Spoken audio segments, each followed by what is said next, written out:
pengakuan kamu jalan sama cowok lain tanpa sepengetahuan aku. Ah, ini nggak kayak apa yang kamu lihat. Aku bisa jelasin kok. Gak ada yang perlu dijelasin, semuanya sudah jelas kan? Tapi kamu bisa dengerin penjelasan aku dulu nggak? Sama juga cuma temenan. Kamu nggak percaya sama aku? Mas, kamu tahu gak siapa saya? Oh, kamu yang gak punya waktu untuk dia. Aku gak salah denger ya, bukannya kamu yang selalu aja gak ada waktu buat aku. Ya udah, oke. Anggap aja aku yang nggak ada waktu buat kamu. Tapi menurut deh, siapa yang nggak ada waktu buat aku? Ayo cukup, kita pergi aja.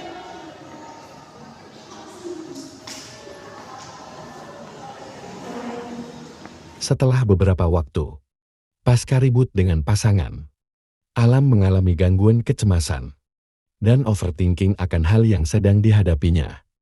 Lalu, dia mencoba mencari tenaga ahli atau seorang konselor psikolog untuk membantu menyelesaikan masalah yang sedang dihadapinya. Halo, selamat pagi.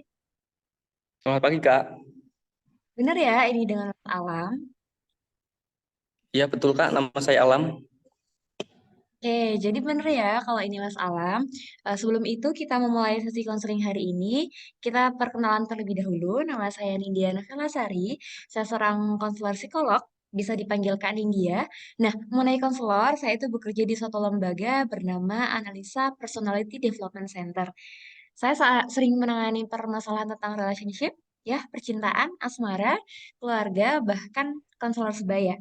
Nah, jadi Mas Alam, appointment di sini karena ada masalah apa nih? Atau ada cerita apa nih? Aduh, saya tuh lagi bimbang ya, Kak. Gimana ya? Saya tuh sedang di tahap berpacaran dengan seorang wanita selama 5 tahun. Saya tuh bingung gitu. Dia akhir-akhir ini sering ngajak saya cekcok, padahal kalau dipikir-pikir itu cuma karena masalah masalah kecil aja gitu.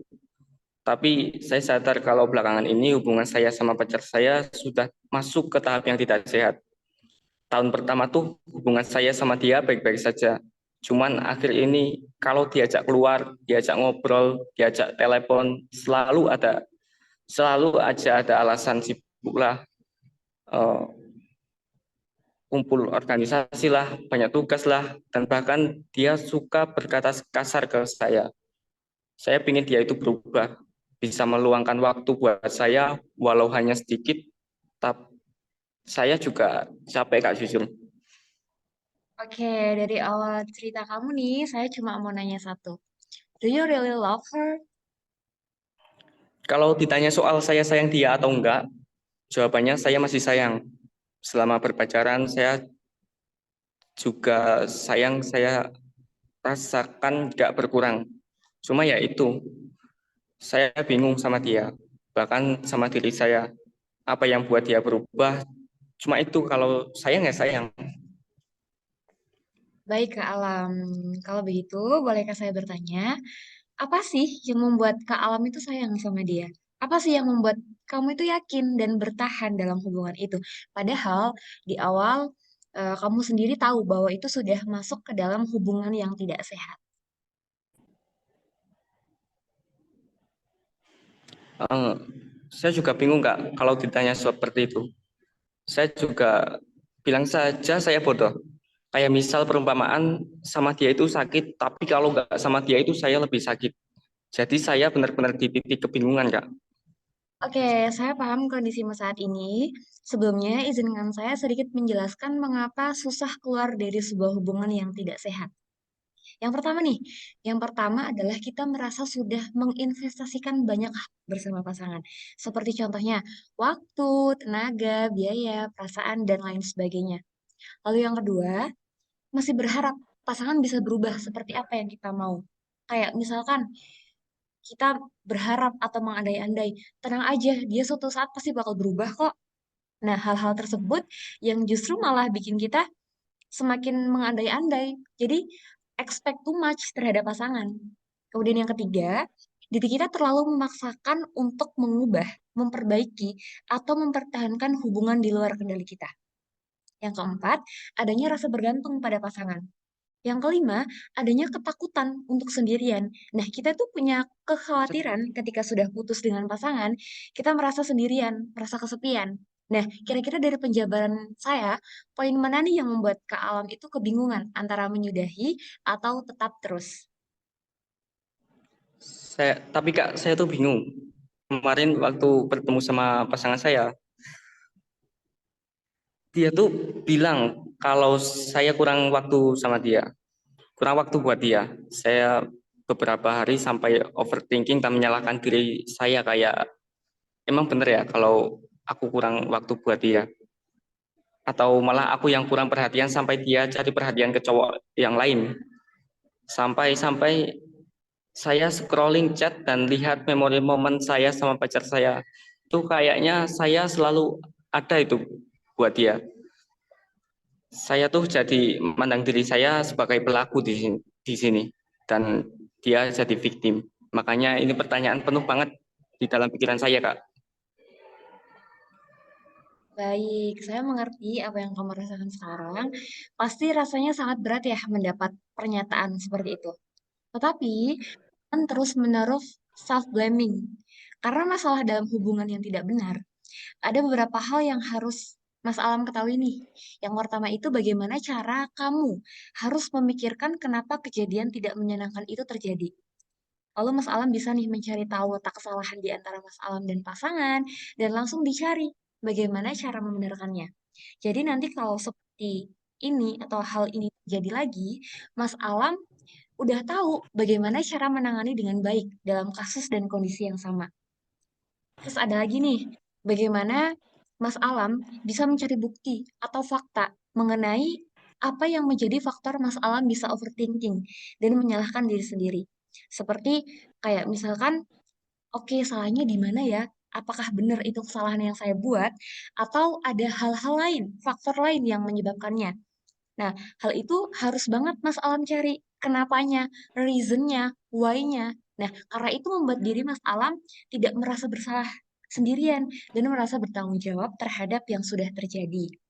Jangan lupa juga Mas Alam untuk set boundaries, untuk hal apa yang harus masuk ke dalam pikiran Mas Alam dan hal apa yang tidak harus dan tidak penting untuk masuk ke pikiran Mas Alam sendiri. Kemudian bagaimana cara Mas Alam mulai menerima bahwa kesalahan dalam hubungan dan pasangan itu tidak serta-merta semua karena Mas Alam. Jadi paham ya Mas Alam ya. Lalu apalagi yang Mas Alam rasakan dalam hubungan ini sehingga menimbulkan beberapa efek ke dalam diri Mas Alam sendiri. Saya merasa hubungan sudah berjalan lama.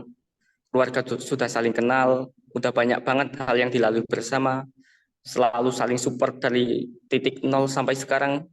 Saya sudah saya dan pasangan sekarang saya dan pasangan bareng-bareng. Setelah banyak yang kita lalui sekarang, saya rasa udah gak saling support, gak saling nguatin, dan justru malah berantem dan makin nyakitin gitu. Kami berhubungan sudah tidak untuk main-main lagi, Kak. Walaupun hubungan kami sempat putus nyambung, tapi endingnya kenapa jadi berantakan gini ya, Kak? Kemudian seminggu yang lalu saya memergoki pasangan saya dengan lelaki lain dan bahkan sebelum-sebelumnya banyak dari teman-teman yang menyatakan bahwa mereka melihat bahwa pasangan saya sering bersama dengan lelaki tersebut. Setelah itu muncul perasaan denial. Saya kayak apa benar dia selingkuh. Saya tuh nggak mau percaya, tapi ada bukti yang sulit diabaikan. Saya kacau, Kak. Bingung. Apakah saya masih banyak kurangnya untuk dia? Apakah segala saya usaha saya tidak terlihat di matanya? Saya sudah marah. Rasanya tuh nggak ingin menerima kenyataan bahwa dia itu telah melanggar kepercayaan yang saya kasih. Gitu, Kak. Oke, sebelumnya saya ingin mengatakan bahwa kekecewaan kamu, kemarahan kamu, dan perasaan dikhianati kamu itu valid. Ya, wajar kamu ngerasain hal kayak gitu. Berpasangan dengan seseorang itu sama kayak kita lagi melakukan kerja sama tim. Tujuannya satu, tujuannya bareng-bareng. Nah, dalam hal ini, saya mau confirm terlebih dahulu nih ke kamu. Kira-kira kamu masih ingin mempertahankan dengan segala konsekuensinya atau ingin menyudahi dan mengakhiri hubungannya?